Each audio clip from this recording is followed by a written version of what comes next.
What a great group of people here. Good afternoon, and welcome to the Lake Chapala Unitarian Universalist Fellowship. I'm Ted Fahy, serving as today's service associate, and this afternoon Priscilla Taylor will share our message. We're so glad you come, and you're here. Whether you come seeking connection, inspiration, or simply a moment of peace, may you find within this gathering a sense of belonging, and may your spirit be nourished by what you discover here. We are about to enter sacred time, so before we begin, I invite you to please take a moment to put your phones in worship mode. Welcome to this space, this sanctuary of peace where we come to not only create our best selves, but also to do the work of creating a beloved community.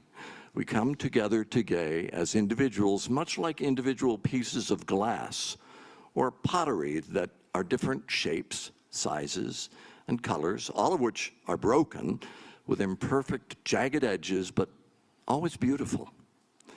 While our pieces may not always fit neatly together, it is within this sanctuary, guided by our principles, that we gather together to create a beautiful mosaic. May the brokenness and beauty you find in one another create peace in this space and fill our hearts with love as we worship together. I want to welcome those of you in person and on Zoom to LCUUF's Sunday service. If you are new and would like to receive our newsletter and other emails, please talk to a member of the welcome team or write to us at info@lcuuf.org. Would the members of the welcome team please stand up?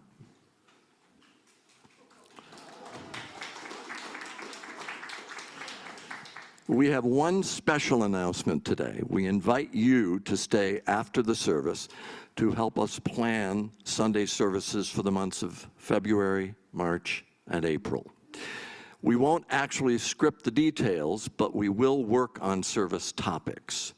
We also will be looking for people to lead services, whether as a service associate, like me, or as a presenter, like Priscilla today, or in other roles such as readers.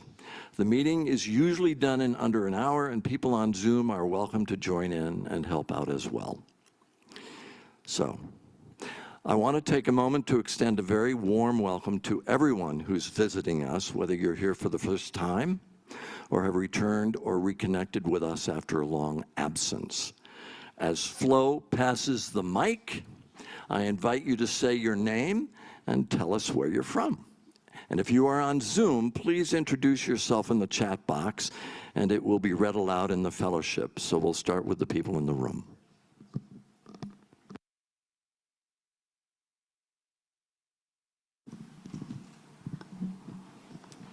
I'm Diane Fenema from Seattle, Washington. Nice to be here. I'm a long-time Unitarian. Welcome. Welcome from the world of Doug Furs. Any other new folks who would like to talk? Do we have any visitors on Zoom this afternoon, Michael? Yes. There's a joy from Joyce Kinar. Grateful that my mom went through the surgery for cancer well. Michael, that's for joys and concerns. Do we have any new visitors? No. Okay.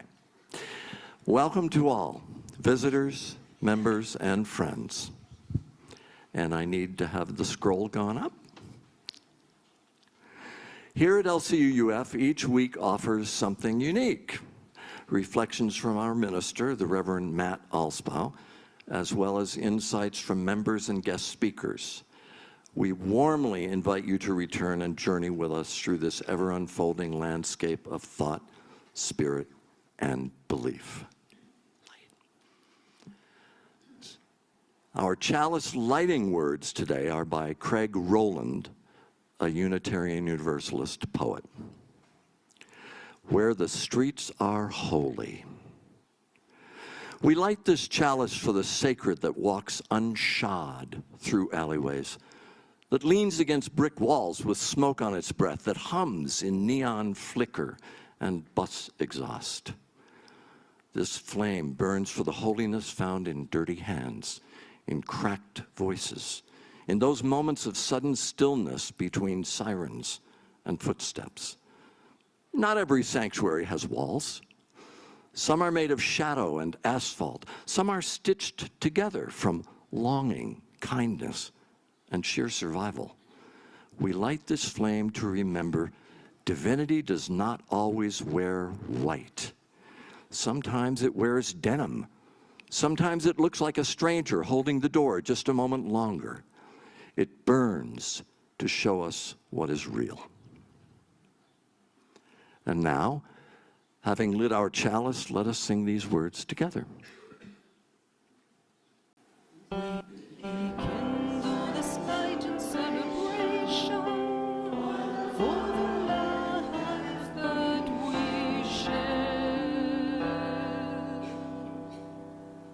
Each week we come together to lament with, celebrate with, and care for one another in our community.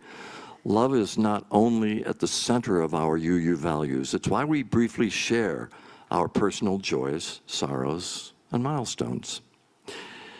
There is power in the sharing as we hold each other in community. Just a sentence or two is enough. We will start with the folks in the room to give those on Zoom a chance to type joys and sorrows into the chat to be read out loud in the fellowship.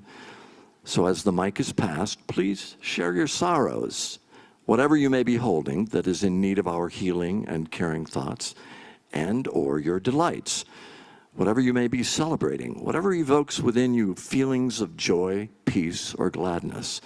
So are there any joys or sorrows that people would like to share here in the room?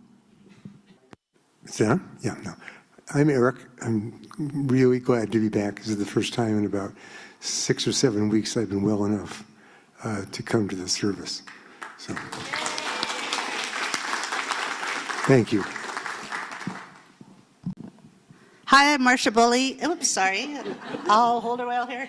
And I'm sharing my delight and my heart full of love that of course, my husband Phil is here, but also my daughter Helena from Seattle, and our very good family friend Diane Fenema, who's been a UU for as long as me anyway, so 60 some years, and I've known her all those years. And it's wonderful to have her here. Welcome. So I'm Devora, and a couple weeks ago, I think I shared the news that my oldest grandson is going to make me a great-grandmother in May, and I just found out we were hoping for a girl, but it'll be another little boy in the family.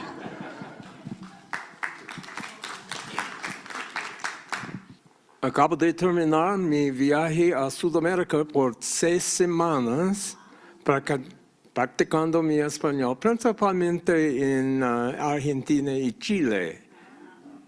I just got back from 6 weeks in South America, where I personally got to experience the kindness of strangers, and also just to be among millions of people who don't have the tension that some parts of North America share. So I'm just grateful to be in a really good spot, and it's nice to be back here. Hi, I'm Paula, and I have a joy today. We have 6 new members. I'd like them to stand up. Sean, Chris, Jim, Patty, and Bob. So welcome. And we'll have a new orientation in March called Starting Point. So welcome. Sadly, my wife and I are still living apart. But last week, we had our 9th anniversary dinner, and it went very well. So that's good.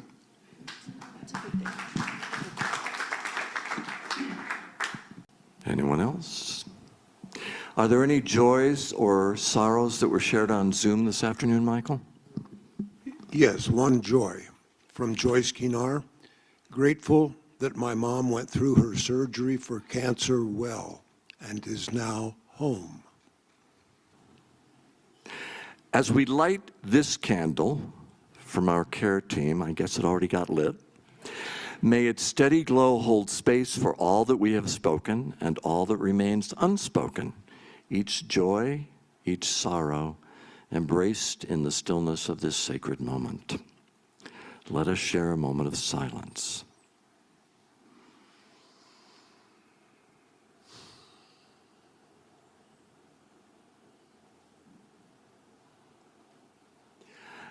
As we know, the work of our fellowship within these walls and beyond takes our time, talent, and treasure. The offering we give each Sunday is an opportunity to recommit to this place and to these people. It is as much a ritual as lighting our chalice. It's a reminder of that form of love we call generosity, and it's how we show that we believe it's important to worship together, to help our community, and to say yes to the values of faith. As we pass the basket, if you're new here, or if you're struggling to hold things together, please let the basket pass you by. Your presence is more than enough and is a gift to us. This afternoon's offering will now be given and received in the spirit of grateful fellowship. Please know that we give the money collected to an organization providing services to our lakeside community. And for December, we'll be donating the basket to Tutewa. The description is on the monitor. We take to heart these words by UU minister Erica Hewitt. The offering that we take each Sunday isn't just a stale habit. It's an opportunity to recommit to this place and to this people. Our offering is an affirmation, a yes. When we give, we say yes to something we value. With our gifts freely given, may we say yes to the values of our faith, and may our offering help us practice Unitarian Universalism within and beyond our congregation. May this offering sustain and grow the life and the work of the congregation, and may we give in love and in hope for a better world. And now, Norman, would you like to say something? Yes, regarding stewardship. Good morning. My name is Norman Woods, and you may not know me, but both me and my wife, Sharon, are charter members of LCUUF. We joined the fellowship in 2007. Yes, 18 years ago. This is a brief history of our Unitarian life. I was raised a Unitarian, and after I suggested to Sharon we might consider marriage, one major issue was who would perform the ceremony in Nevada, where we lived. Though we attended the Unitarian Fellowship, there was not a single Unitarian minister in the entire state. So 44 years ago, we flew the Unitarian minister from the First Unitarian Church of Los Angeles to perform our Nevada wedding ceremony. We both scripted our vows, which were based on friendship and mutual support. The question of where to live when we retired, or sooner, we could have lived any place in the world, but with the limitations of transportation time and time difference, Sharon's bestie lived in India, and my bestie in Catalonia, Spain. Both my brothers had Philippine permanent residency, and that might have worked. As I was raised mostly in Argentina, another possibility, but none of those choices was attractive to both of us. Sharon suggested Chapala. She'd spent many summers in the area with her retired American grandparents who moved here in 1957. This could be of interest, but I was reluctant to consider Mexico after having had business dealings with folks in Mexico City for many years and their underlying anti-U.S. sentiments. We'd try it out. So in 2006, we visited Lake Chapala, and we're pleased to find the start of this Unitarian Fellowship. We think less than a dozen people were at the first meeting we attended in the Danza del Sol Garden. We were thrilled to find this group shortly after we bought our home in Ahihi online, sight unseen. Early on, how to keep LCUUF alive was a major concern for me. I felt strongly that we needed to ensure success, or rather lack of failure due to lack of strong financial backing.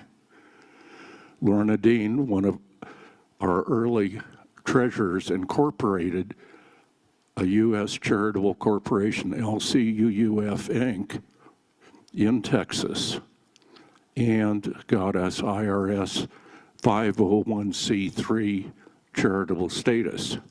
Now there was a way to contribute a substantial amount to the fellowship before my demise. I made a substantial financial contribution to ensure the failure of the fellowship could not be related to finances. Because of what Lorna Dean had done, my contribution caused us to enjoy large U.S. tax advantage donation, pre-tax from my IRA, that also more than satisfied my RMD requirement for the year. The best part was being here to see the future of LCUUF. A contribution now can have great benefit, good for us and good for LCUUF.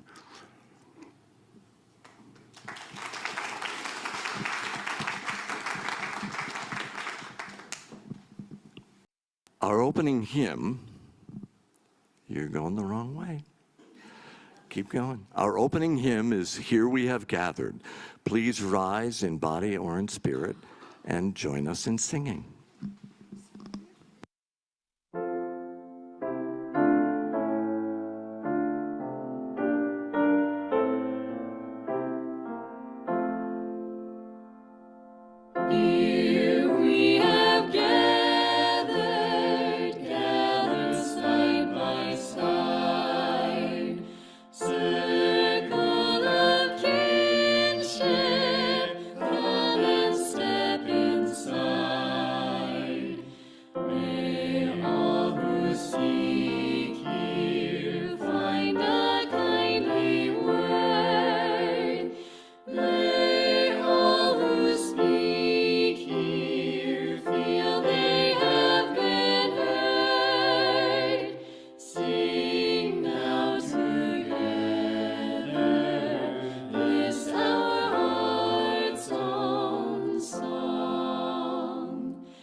Today's reading is by Ram Dass.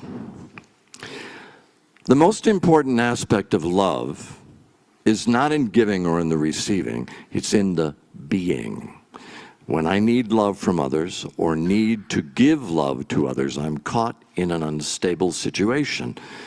Being in love, rather than giving or taking love, is the only thing that provides stability. Being in love means seeing the beloved all around me.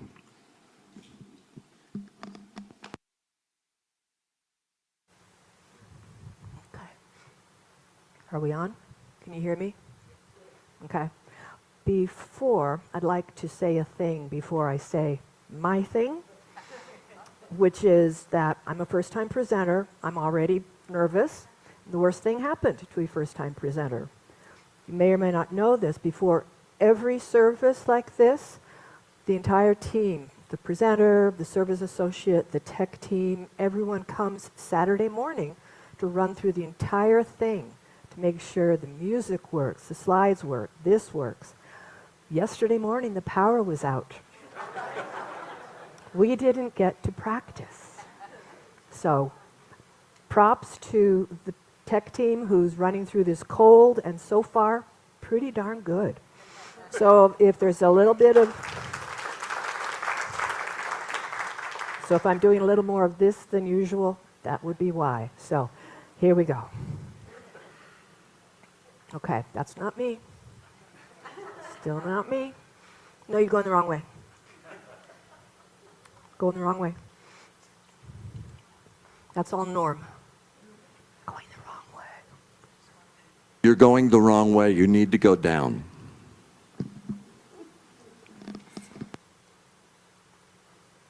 Keep on going. I'm not going to tell any jokes. I'm just going to wait.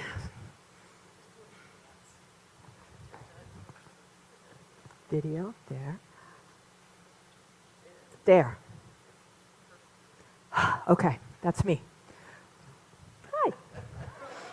I have approached the phrase that inspired the song you heard earlier today in three-part fashion.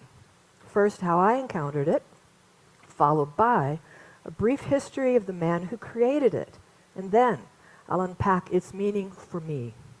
And hopefully after listening, perhaps you'll find meaning in it as well. I first came upon the phrase, we're all just walking each other home, in my mid-60s, when I surprised myself. After an adult lifetime of non-participation in organized religion, I joined a liberal Presbyterian church. The next surprise? First, I was asked to become a deacon. Then a year later, to be the chair of the deacons committee. So you have to understand a little backstory. My first 20 years were spent with a mother and a father whose love for me I didn't doubt, and I'm grateful for that. However, my father, partially owing to PTSD from his involvement in the Marines during World War II, swept the family along during his intermittent pulses of extreme involvement in fringe versions of fundamentalist Christianity. I'm a baptized Mormon.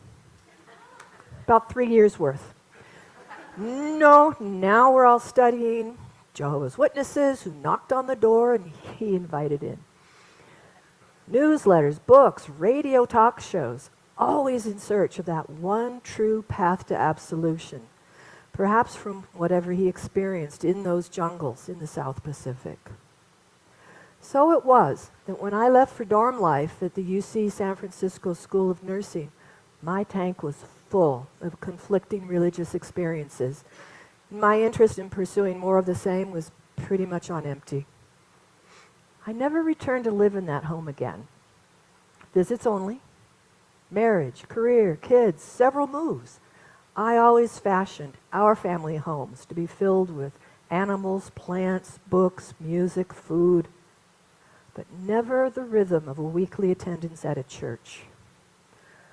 And so it went until towards the end of a very busy 40 years as a nurse practitioner, I saw retirement looming and realized I needed to create a new community to replace the intense relationships I had formed with my patients' families during my last 2 decades working as a specialist in behavioral pediatrics.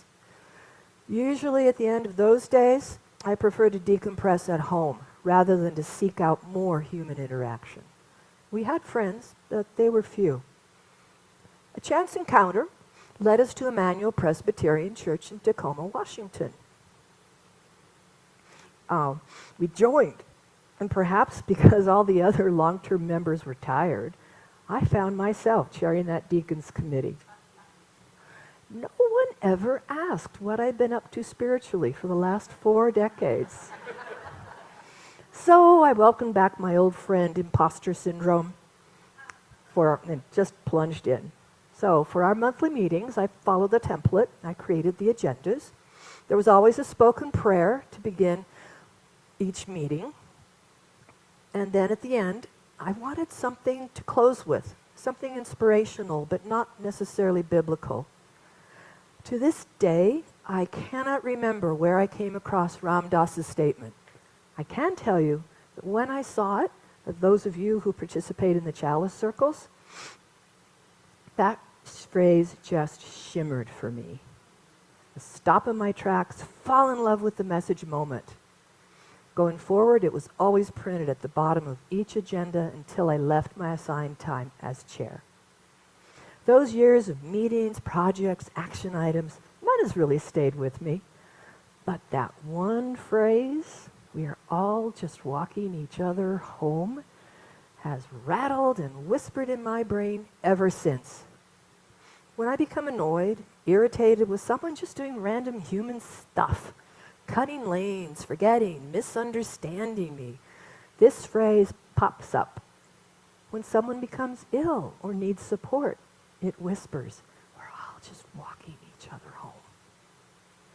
Coming here to Lakeside and joining this community, I finally made a decision to explore with you why this has been so meaningful to me. And that, friends, is part 1. Now, who's heard of Richard Alpert? Who's heard of Ram Dass? They're the same person. Someone who had 2 very different phases in their life. When I first came across that quote, I was superficially aware of Ram Dass, and I did spend my first 30 years in California. So, as one who knows that Marcel Proust wrote about a cookie called a Madeleine, or that Thoreau lived in the woods next to a pond, I had a cultural awareness, but no real depth of knowledge about the man or his accomplishments.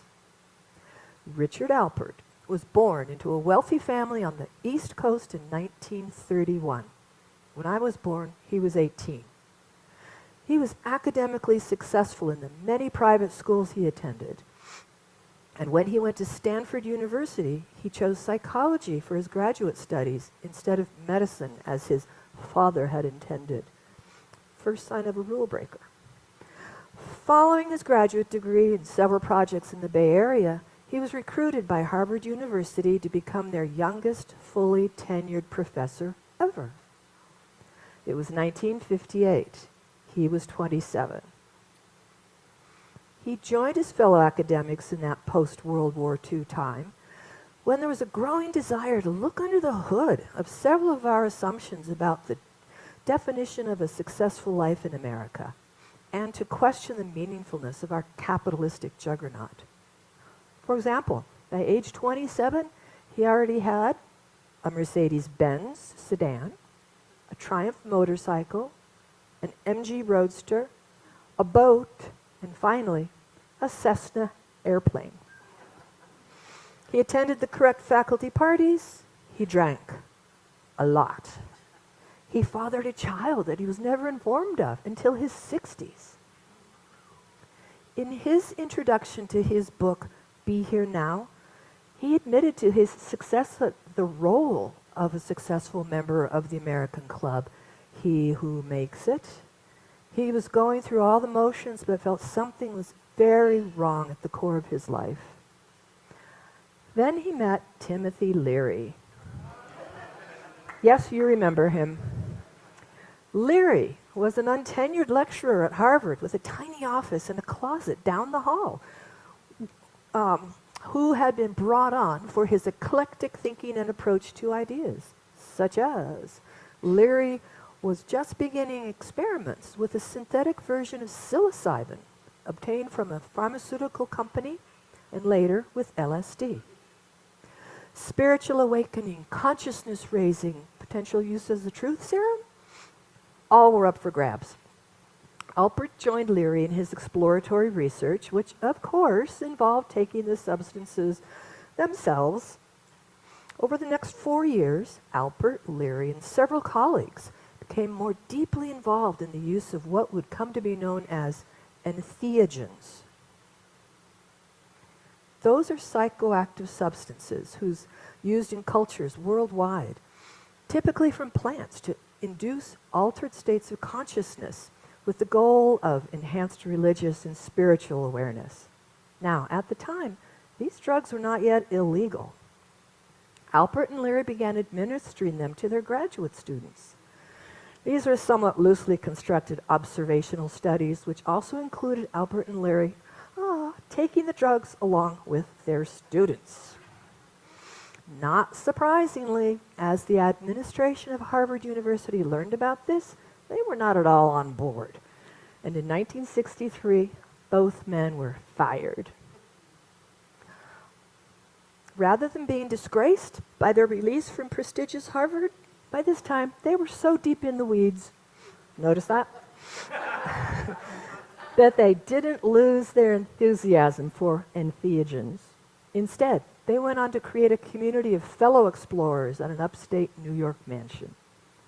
During the next 5 years, Alpert describes taking higher and higher doses of LSD and always experiencing spiritual awareness, oneness with the universe, feelings of unconditional love and connectedness.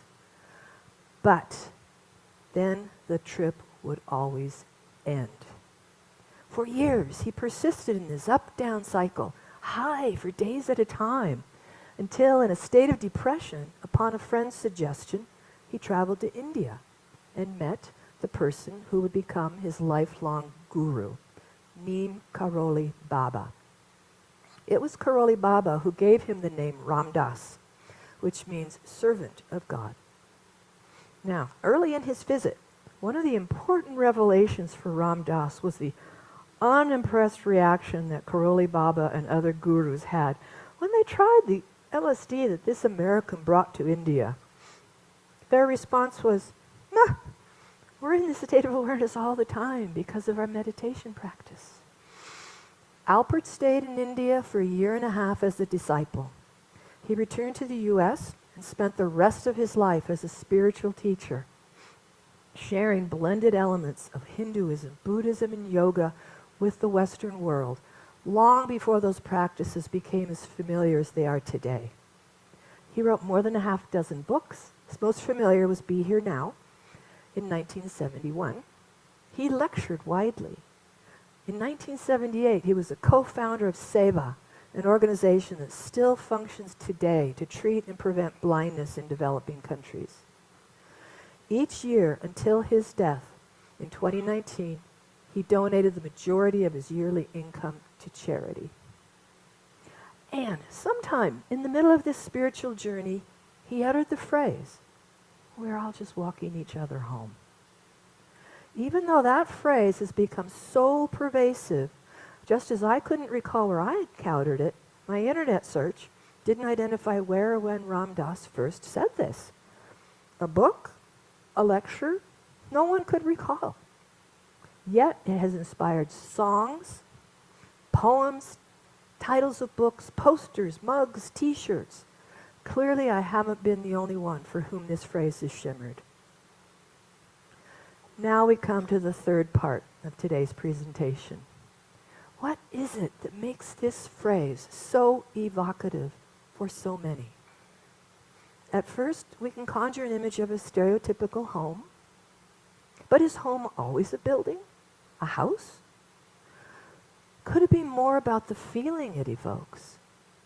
Home is where the heart is. Home is where, when you have to go there, they have to take you in. That was Robert Frost.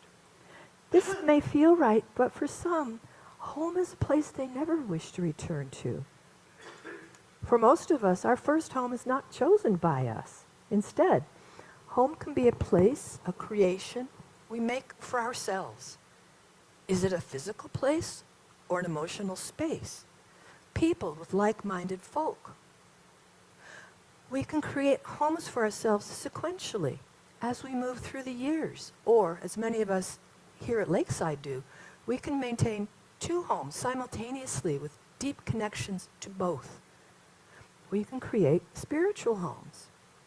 Trudy Crippen, one of the original founders of LCUUF, told me when discussing this talk that the original concept of LCUUF was to become that family home here for each other. I think that has turned out to be quite true. Now, what do we make of the walking each other home piece? What are some of the occasions when we might walk someone home or need to be walked home ourselves? Some possibilities. Companionship. Hey, I'd like to continue this conversation. Mind if I walk you home? Romance. After the dance, may I walk you home? An unexpected negative event. A car accident. Bad news. Here, let me take you home. I don't want you to be alone right now. Celebration. You got the job. Wow, let's grab an ice cream on the way home.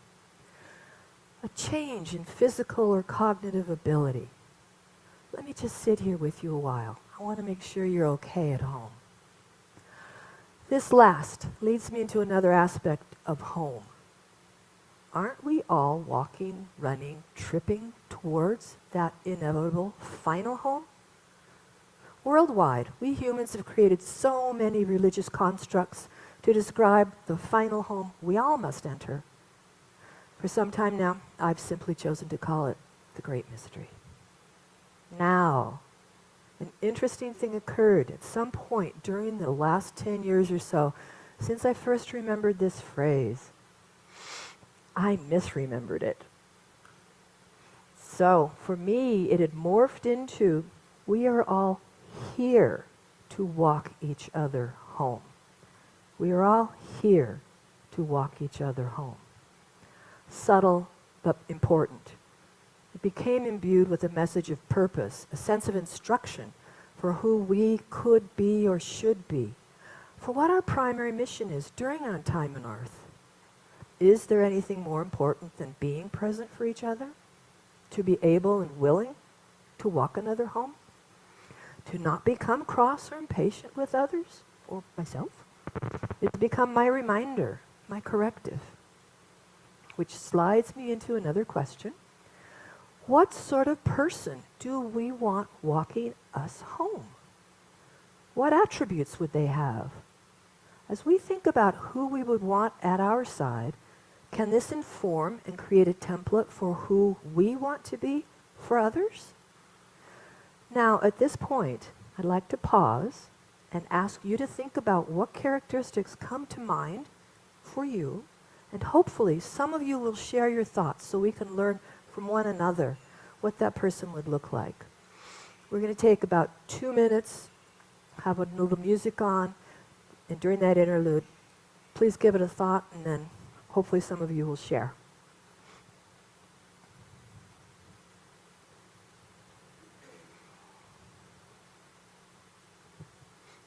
They're looking for the cut.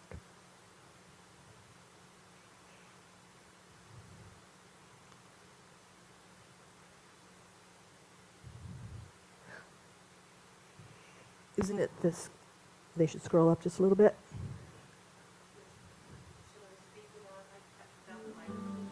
Not yet. Just after this music. That's it.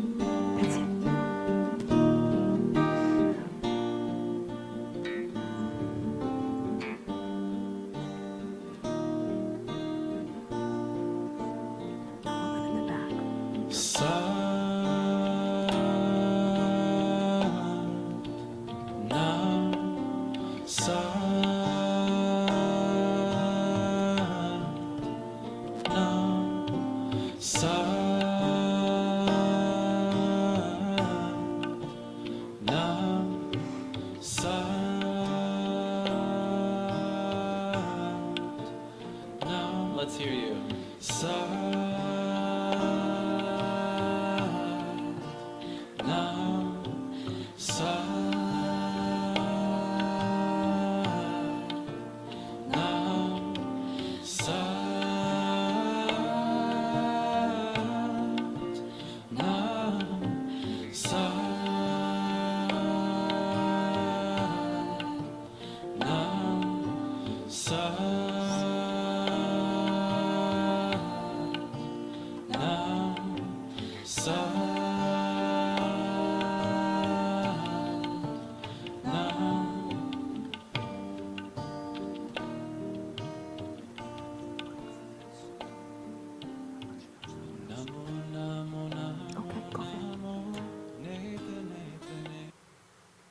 Okay.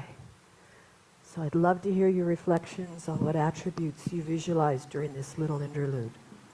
And I think you had one, but wait for the mic. So when I think about those questions, Priscilla, I think of the staff of the nursing home where my mom lives. They are kind, they are compassionate, and they are fun. And that's where I hope I end up, with people who have those attributes. Yeah. And I also want to be that person who is kind and compassionate and fun. I'll add to that, thinking about acceptance, acceptance, kindness, patience, fun, and cuddly are all attributes that I would like to have. I would like someone who listens and understands. Some of the other things that were said, but also someone who's authentic and has a sense of humor. And I would add to that, that I would love someone with a sense of humor, but a little bit dark. Yeah. Okay, thank you for sharing. Now, some of you may not know this, but when you volunteer to give a presentation, you have the opportunity to be involved in something called the Brain Trust. This is a small group of members you can run your ideas by and receive feedback to help your ideas gel. When I brought my rough ideas for this talk to the Brain Trust, I asked them what the quote meant to them. Here are some of their responses. It creates a sense of duality, a communal bond with my community as we share the journey towards a common end. We are all one. With the recent changes in my life, I'm more concerned with someone walking with me today. As physicians, we walk with our patients. The phrase is new to me. I'm kind of exploring when others do it with us, not for us. I didn't think I needed anyone to walk with me until I became seriously ill. In closing, I just want to add one more thought. What might it mean to walk myself home? Can we all learn to accept ourselves as we let go of who we were in our prime and instead celebrate who we are becoming on this shared journey to our mysterious final end? Thank you so much.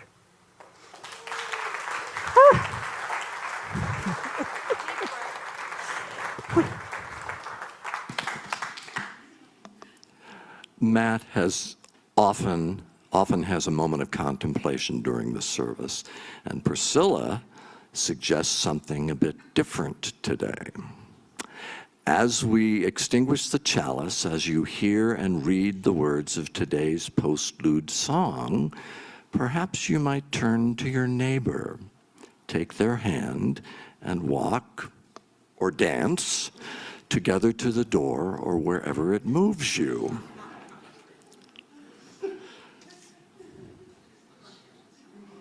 Let us extinguish our chalice with these words, which we read together.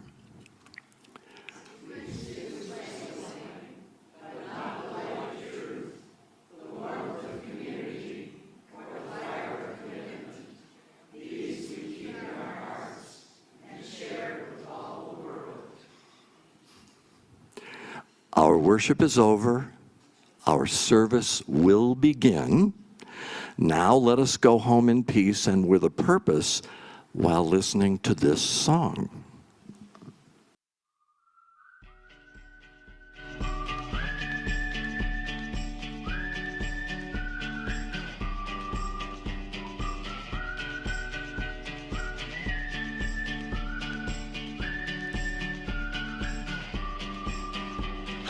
Alabama, Arkansas, I do love my mom and pa. Not the way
Alexander. Do you remember that day you fell out of my window? I sure do. You came jumping out